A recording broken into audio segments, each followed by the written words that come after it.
Este programa é livre para todos os públicos.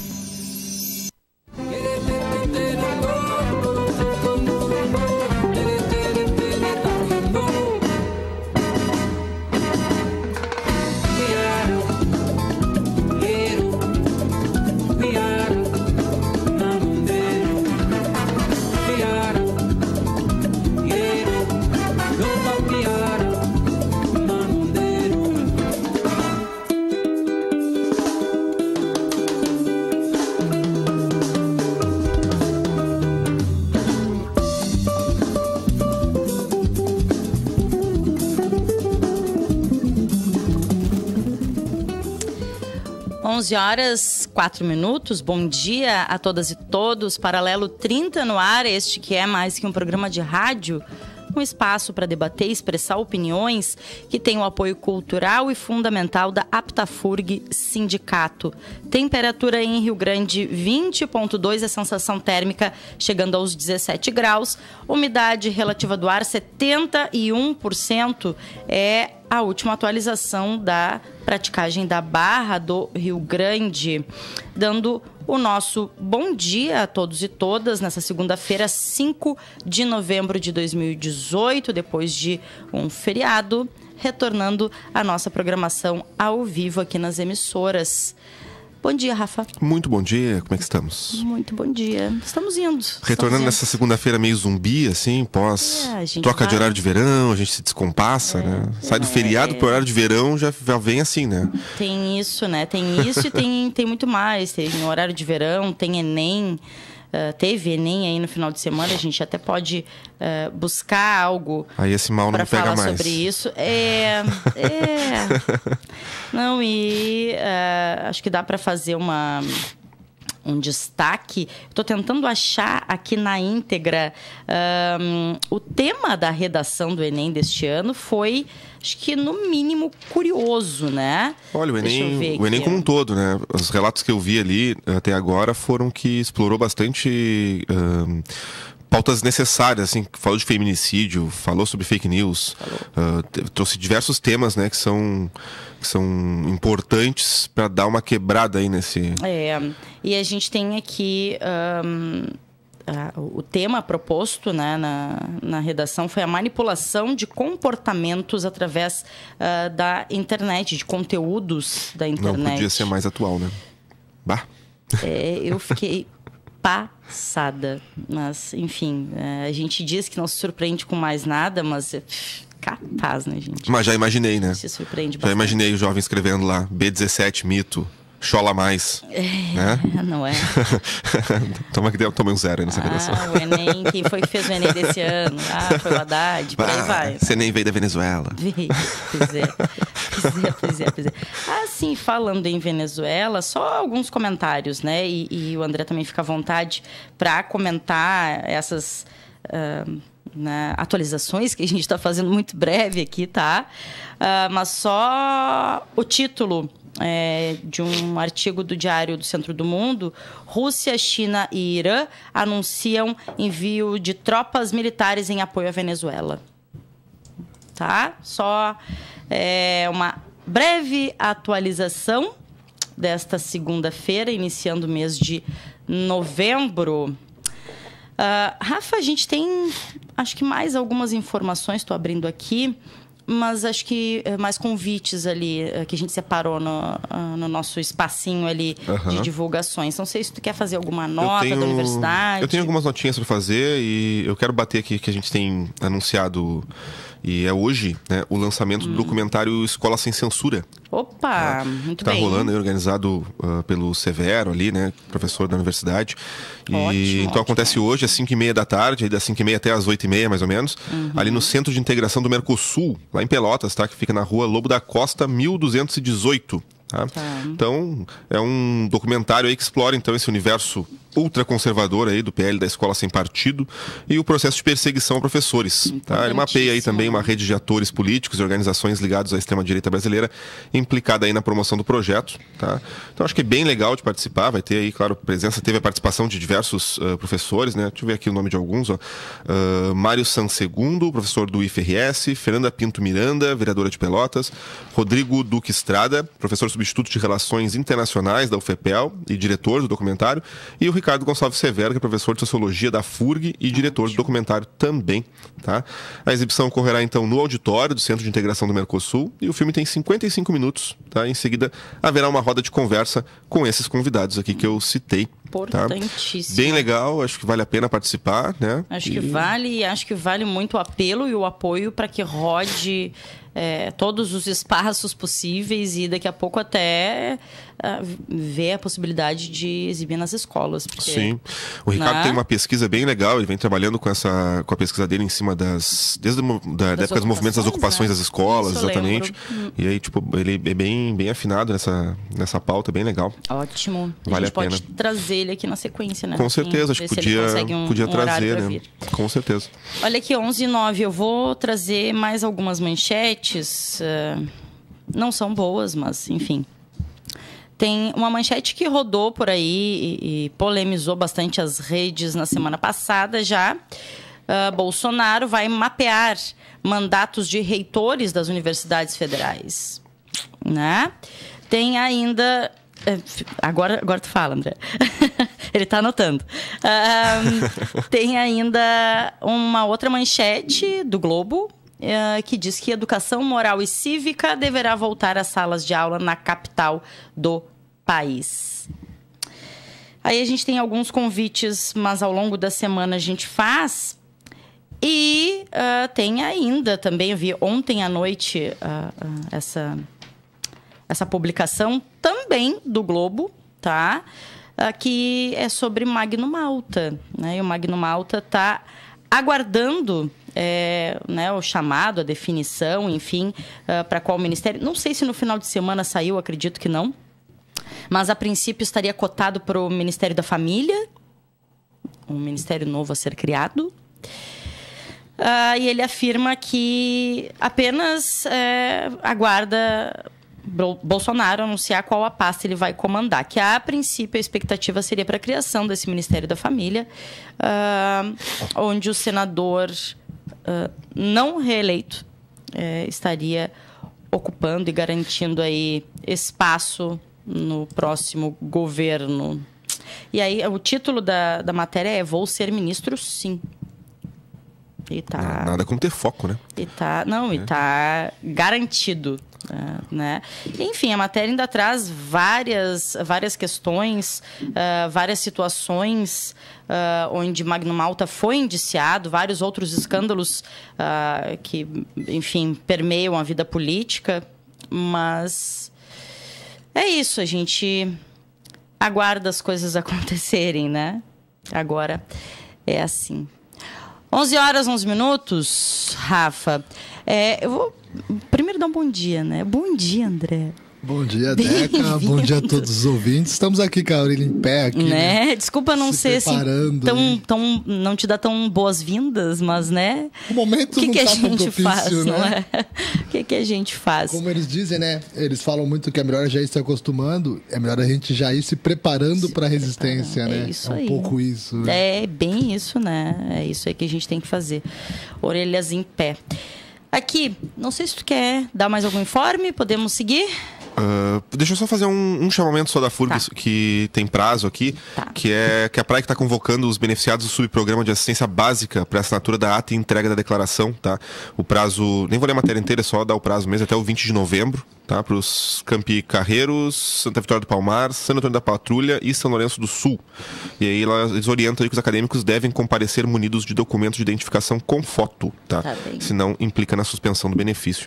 Então vamos se atentar aí para quem está nos escutando, né? Quem é beneficiário do subprograma de assistência básica aí, para comparecer na praia. E os benefícios que já vinham sendo ameaçados, agora, enfim, é caótica a situação, o que se espera. Li, agora não estou com a manchete aqui, mas li em outra notícia de que Temer anuncia um corte de verbas de 80% para as universidades a partir de janeiro do ano que vem. Né? A gente tem muitas especulações, né? Tem muitos alarmismos também, até porque acho que o mínimo que a gente fica é inseguro com esse cenário político, né? Por isso que a gente diz, infelizmente no momento a gente aguarda as coisas de fato acontecerem, se concretizarem para ver como é que se age. E eles estão soltando as bombas, né, Deca? Verdade. Pra mapear, né? Pra ver como que a opinião pública vai reagir, né, a essas bombas, né? Aí eles voltam atrás ou mantêm, né? Então, ou atropelam, né? Então acho que é o momento da gente se organizar mesmo, mostrar que não estamos satisfeitos, se organizando, porque o negócio acho que vai ser cruel aí pra gente nos próximos 4 anos. Né? É bom vocês comentarem isso aqui. Na FURG vai acontecer dia 19 um seminário sobre assuntos estudantis, perspectivas para assistência estudantil. Legal, aí também a gente participa lá no SIDEC Sul. Quem é que tá chamando, Rafinha? Tem aí? A PRAE também, Pró-Reitoria de Assuntos Estudantis. Pró-Reitoria, que convida ótimo. A comunidade universitária para o 6º Fórum de Assuntos Estudantis. Que ótimo. Aí, perspectivas para assistência estudantil. Inscrições vão até o dia 18 de novembro. Podem ser feitas lá no SINSC da FURG, ali, o sistema de inscrições. Tá bem, Rafinha. Para discutir justamente isso, né? É bom. Tem que debater, né? Super necessário, né? Tá bem, olha aqui, ó, 11h14. O André Barbosa está aqui representando o Observatório dos Conflitos do Extremo Sul do Brasil, que sempre esteve atuante e sempre esteve de olho e penso que agora mais do que nunca tem um papel fundamental. Olhos, orelhas, né? Todos os sentidos muito atentos aí pro que está vindo. Montadas, né? Agora é importante. Né? Importantíssimo, né, André? Ele está aqui para fazer uma avaliação de tudo isso com a gente, com um foco na questão da mineração após eleições, mas outras várias questões se somam, né, André? Eu vou perguntar para o Rafa se ele separou aquela musiquinha de abertura. Não peguei a música de abertura do Observatório. Não? Qual é mesmo? Não tem uma definida do Observatório. Não, tem uma música... Isso, eu até vou te sugerir o Alberto Salgado com Cabaça d'Água, que é a música que fala do crime em Mariana, né? Que a gente não pode esquecer nunca, apenas né, dos grandes crimes ambientais que vem acontecendo no Brasil. Pedi para o Rafinha colocar a música, 11h15. E convidar quem quiser interagir com a gente, participar, né, André? Faz pergunta, enfim, soma com a gente. Pode ligar para o 3232-8968 ou na página Paralelo 30 Aptafurg ali no Facebook. Só não destilem ódio, né? Não precisamos, né? Tamo legal já disso. Tá aí, Rafinha? Tá no ponto? Tá no ponto. Então vamos ouvir Alberto Salgado, que é músico brasiliense, com Cabaça d'Água.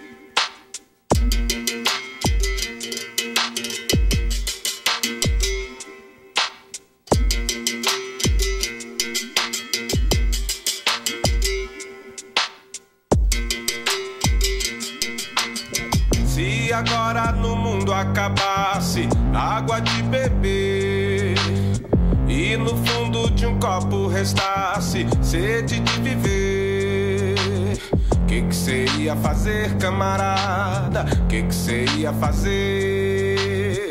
Que cê ia fazer, camarada? Que cê ia fazer? Um relatório feito pelo IBAMA calcula que que vão ser necessários pelo menos 10 anos para reparar a bacia do Rio Doce, que sofreu fortes danos causados pelo rompimento de uma barragem em Mariana, Minas Gerais. A tragédia foi há quase um mês e, nesse período, a lama com rejeitos de minério percorreu mais de 660 quilômetros pelo rio. Se agora no mundo acabasse a água de beber e no fundo de um copo restasse sede de viver, o que você ia fazer, camarada? O que você ia fazer? O que você ia fazer, camarada? O que você ia fazer? A vaidade do homem consome sede de viver, tanto pingo que pinga que some água de beber, água de beber, camarada, água de beber, água de beber, camarada, água de beber.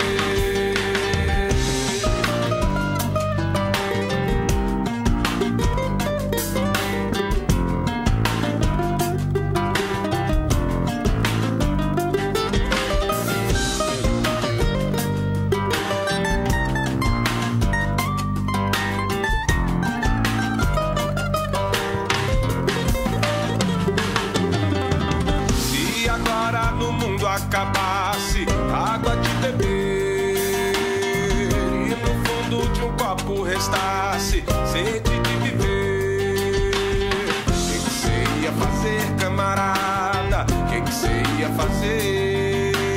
O que você ia fazer, camarada? O que você ia fazer?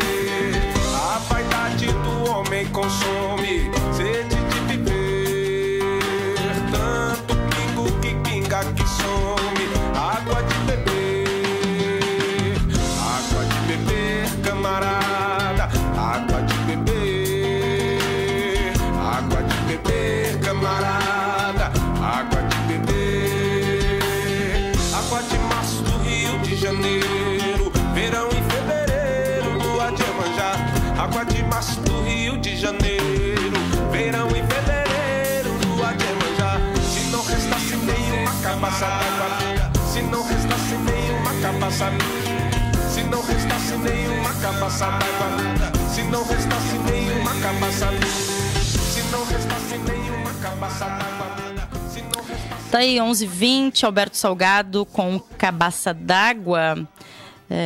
Se não restasse nenhuma cabaça d'água, diz ele, né, André? E André... caminho, parece. E André fez um comentário em seguida que começou a música e disse: daqui a pouco nem água vai ter desse jeito. Então tá aí, né? André, por Vamos onde lá, né? Queres começar? Então, né, Deca? Esse país ele já sofre, né, com essa colonização, né, com essa extração dos recursos naturais brasileiros há mais de 500 anos, né? Verdade. A gente teve alguns anos aí de um outro olhar, mas que também ainda teve muito dessa extração, dependência. Então, a mineração no Brasil, ela é muito importante há muito tempo. A gente tem um estado, né, que leva o nome das Minas Gerais, para mostrar como os minérios são importantes para a economia brasileira, né? E aí, com essa eleição aí, a gente teve uma escolha de lado, né? Então, por exemplo, a campanha do Jair Bolsonaro, ela foi financiada por essas empresas de mineração. Elas tinham interesse. Tanto que um dos primeiros recados dados foi a integração do Ministério do Meio Ambiente com o Ministério da Agricultura, né? Que agora ele teve que recuar um pouco mais. Teve que recuar porque teve a resistência, assim como teve no Ministério da Cultura lá com o Temer, né? Então, mas são uns dados interessantes que a gente pode demonstrar aqui pro pessoal é o seguinte, assim, que nas últimas 2 décadas, a mineração cresceu cerca de 550% no Brasil. Eita. Então, assim, as terras minerárias, a mineração cresceu e geralmente aonde? Nas terras tradicionais, né? Na terra onde estão os quilombos, as terras indígenas, porque a legislação, ela protege essas terras, né, atualmente, né? Então, não se pode mineração em terra indígena, não se pode, e mineração em terras de quilombo já reconhecido, né? Sim. Então, um dos receios iniciais que nós temos é que com esse discurso da truculência, com esse jeitão truculento desse novo governo, esse autoritarismo, é que as coisas vêm de cima para baixo mesmo, certo? Nós temos agora há pouco tempo atrás, um novo código de mineração implantado pelo Temer, que já não é uma coisa interessante para nós, tá? Sim. E aí a gente acredita que vai haver um aprofundamento desse novo código mineral. Então, por exemplo, liberar a mineração em terras indígenas. Sim. E aí nós temos 30% do território brasileiro protegido para a conservação e para as terras indígenas. Então, significa que esse número deve cair consideravelmente, né? Uma outra coisa que a gente já vê historicamente, o Brasil é o país que mais mata ambientalista, né? Verdade. Entende? Então, se num governo social-democrata, progressista, a gente já tinha esse número alarmante, aí imagina com um governo que quer liberar armas, com um governo que discute que negro não serve para nada e só para se reproduzir, que índio não serve para nada. Então a gente teme muito pelas nossas vidas, teme muito por essas comunidades tradicionais, né, sofrerem, que já estão sofrendo, né? Mas elas aprofundarem, assim, né? Tipo, hoje não tem quem a recorrer. Então a gente sabe que o IBAMA, nesses últimos anos, era um banco de negócio. Então que agora a gente acredita que o regramento vai cair por terra. Então a mineração vai levar em consideração as demandas do mercado. Se as comunidades tradicionais já não eram levadas em consideração, a tendência agora é que não se leve nada em consideração vindo de baixo, e sim só de cima. Então o atrelamento aos Estados Unidos, ao interesse dos Estados Unidos vai ser muito forte. Então, esses são as primeiras notícias, é como você bem falou, a gente só ouve as notícias ainda, não tem nada certo, tá? Estão construindo o ministério, tudo, mas a gente está se organizando para buscar as informações, né? Então, o professor Luiz Jardim, lá do Grupo de Pesquisa Política, Economia, Mineração, Ambiente e Sociedade, da Universidade Estadual do Rio de Janeiro, pesquisou o plano do Jair Bolsonaro com relação à questão ambiental e com relação à questão mineral mais específica. Para variar, não diz nada. Como ele não disse nada com relação a tudo, né? Sim. É um plano confuso que não especifica nada. E aí a gente vê que a primeira informação que ele solta é essa integração do Ministério do Meio Ambiente. Então, se o Ministério do Meio Ambiente se funde ao Ministério da Agricultura, a gente tem grandes preocupações. Porque o Brasil, ele é consignatário de diversos acordos, né? O Acordo de Paris, o Acordo da Diversidade Étnica, Racial e outros tantos, né? Não, eu fiquei pensando aqui, André, o que acontece, né? A gente já vinha percebendo, né, observando de perto essa pressão do agronegócio, historicamente, né? Mas no governo de Dilma, no momento em que perde um pouco de popularidade, a pressão do agronegócio aumenta muito. Uma das questões que com certeza levaram ao impeachment da Dilma, né, ao golpe, foi né, não ceder o suficiente para o agronegócio. Temer, enquanto né, ocupou o cargo de presidente não legítimo, não tinha apelo popular, legitimidade, né? Não tinha apelo popular que o fizesse mudar de ideia. Em alguns momentos ali, Ministério da Cultura, acho que algumas coisas que eram negociáveis dentro do golpe, ok, mas ele flexibilizou muito, né, para o agronegócio. Agora vem Jair Bolsonaro, que é uma novidade, né? Para a nossa democracia super jovem, um presidente com perfil de Jair Bolsonaro é uma grande novidade, né? Ainda que seja, sim, legitimamente eleito, e foi, né, eleito pela maioria de votantes, ele representa uma diversidade de perigos, assim, né? Porque mesmo sendo eleito dentro de um processo democrático, fragilizado, sob ataque, ele acho que declaradamente uma representação do fascismo.